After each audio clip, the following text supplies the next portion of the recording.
तो इस तरह से दिल्ली के अंदर तो आप सब लोग देख ही रहे हैं कि हर काम के अंदर किस तरह से लेफ्टिनेंट गवर्नर हर काम के अंदर, छोटे से छोटे काम के अंदर टांग अड़ा रहे हैं।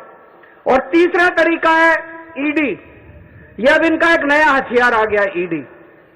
अभी तक इस देश के अंदर यह कानून होता था कि अगर आपने कोई क्राइम किया तो उसकी जांच होती थी, फिर उसमें मुकदमा चलता था।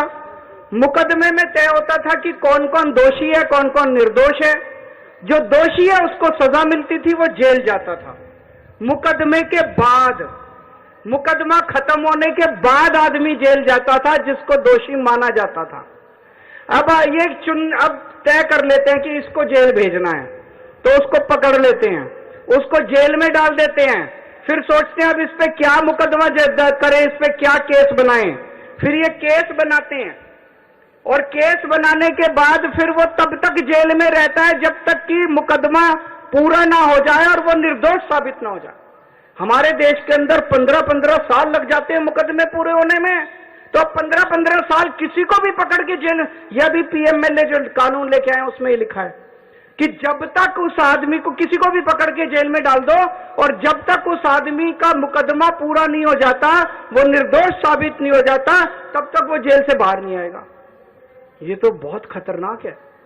अभी हेमंत सोरेन साहब को इन्होंने जेल में डाल दिया, अभी तक उनके ऊपर कुछ भी साबित नहीं हुआ है, अभी उनके ऊपर मुकदमा नहीं चला है, अभी मुकदमा शुरू भी नहीं हुआ है, अभी जांच चल रही है। लेकिन अगर मुकदमे को 15 साल लगे तो हेमंत सोरेन साहब 15 साल जेल में रहेंगे।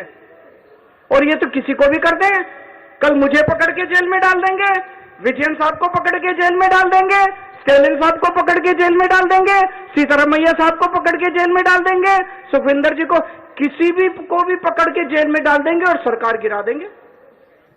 हेमंत सोरेन साहब को जेल में डाला, उसके बाद 48 घंटे तक ये लोग तोड़ने की कोशिश करते रहे, जेएमएम को तोड़ देते हैं। ये तो भगवान का भला और जेएमएम वालों का महान है, जेएमएम वाले जो टूटे नहीं इनके सामने। तो ये अब ये किसी भी को भी पकड़ के जेल में डाल देंगे, उसकी सरकार तोड़ देंगे और फिर अपनी सरकार बना लेंगे। ये क्या है, ये क्या चल रहा है इस देश के अंदर? कह रहे हैं केजरीवाल भ्रष्ट है। मैं पूछना चाहता हूं, मैंने दिल्ली में बिजली सस्ती, बिजली फ्री कर दी दिल्ली के अंदर, मध्य प्रदेश में, गुजरात में, उत्तर प्रदेश में सबसे महंगी बिजली मिल रही है देश में। तो बिजली फ्री करने वाला चोर है कि बिजली महंगी करने वाला चोर है?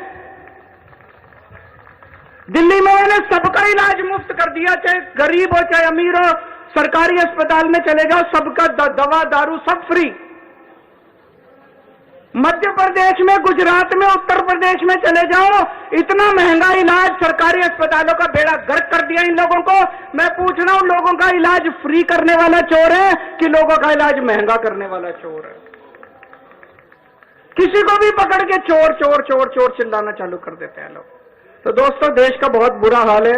मैं विजयन साहब को बहुत बहुत बधाई देना चाहता हूं, उन्होंने आज ये अलख जगाई है, सबको इकट्ठा किया है। ये देश केवल हमारा नहीं है, ये देश 140 करोड़ लोगों का है। और आज मैं बीजेपी वालों को कहना भी चाहता हूं, समय का चक्र घूमता है, समय बड़ा बलवान है, अहंकार मत करो। भगवान ना करे कल समय का चक्र जब घूमेगा और तुम इधर होगे और हम उधर होंगे,